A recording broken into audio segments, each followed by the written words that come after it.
Tom Pace, the talk of the town. Here we are today at the Louisiana State Exhibit Museum in Shreveport, Louisiana, August the 16th. It's a Tuesday, and they're having a town hall meeting with Congressman John Fleming and our junior senator from Louisiana, Senator David Vitter, talking about the budget and talking about a lot of things that are going bump in the night in Washington.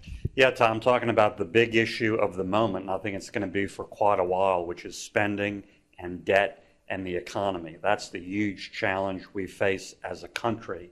In this latest debt deal, I don't think we began to get our hands around that challenge. That's why I voted no, along with Congressman Fleming. We're going to be talking about those continuing issues with citizens here.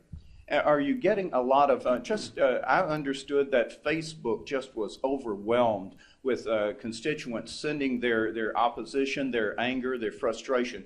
Did you get any, and how is that happening? We get that sort of input in all sorts of ways, Twitter and Facebook, emails, faxes, phone calls, and for the last several months as this debt debate progressed, I got a lot of feedback from Louisianians, which I really appreciate. We're here, of course, in person to get even more feedback and discussion. Listen, this crisis is not going to go away. You voted against it. The debt ceiling has been increased. Just yesterday, Warren Buffett said, it's okay, go ahead and tax me. I'll pay taxes on my billions. Well, Warren Buffett can write a big check tomorrow. He can voluntarily send in whatever he wants. I don't want to hurt the economy by mandating a big tax increase on other job creators. Warren Buffett is in a pretty different position than most small businesses, many of which are also in the highest income tax bracket. In your thoughts, what would be the correct solution to this? I know you don't want to raise taxes, but how in the world are we going to rein in the debt ceiling? I think we need to do two things at once. We need to have real cuts and budget reform, heck of a lot more than 1/3 of 1%, which is the cuts that was in this latest deal in the first 2 years. And we also need to grow the economy with pro-job growth, pro-growth policies. We need to solve this problem with more revenue, but there's a big difference between just increasing tax rates on folks and reforming the tax code and taking other measures that will increase revenue because it spurs growth.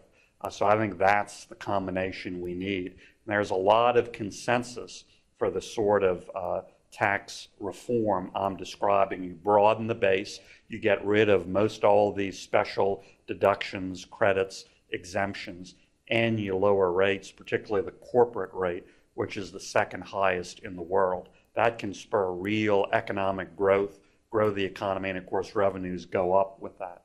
You, Congressman Fleming, some others voted against the debt ceiling increase. Yet there is a super committee that's going to be the ones looking at this before the end of the year, and their word is going to be allegedly gospel. Is that right?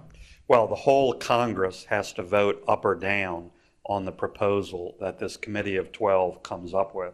But certainly that committee is very, very significant and powerful because they're going to put some proposal together that will get expedited consideration and an up or down vote in both the House and the Senate.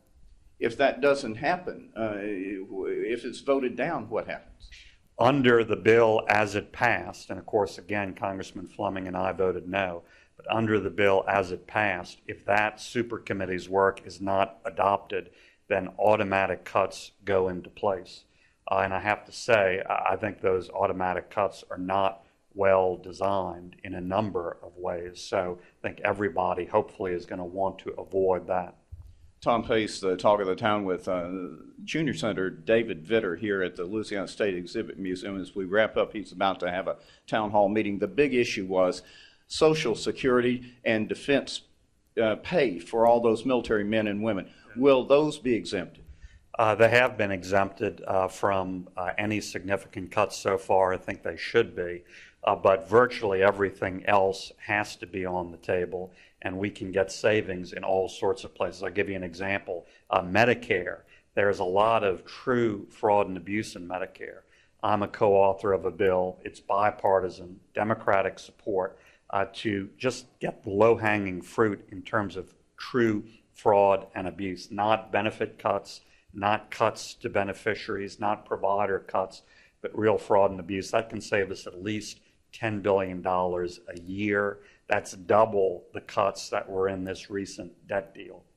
Federal Appeals Court just overruled the actual mandating of us to buy insurance. Where does that stand now? Right. Well, you're talking about Obamacare, the so-called individual mandate. And you're right, the 11th Circuit said that is unconstitutional.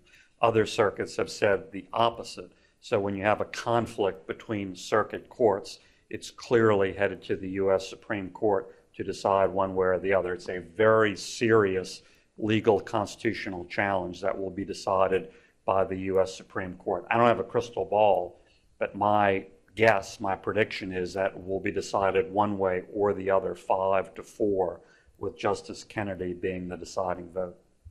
Thank you so much, Senator Thanks, Vitter. Tom, very much. Tom Pace, the talk of the town, Senator David Vitter, a town hall meeting in Shreveport, Louisiana.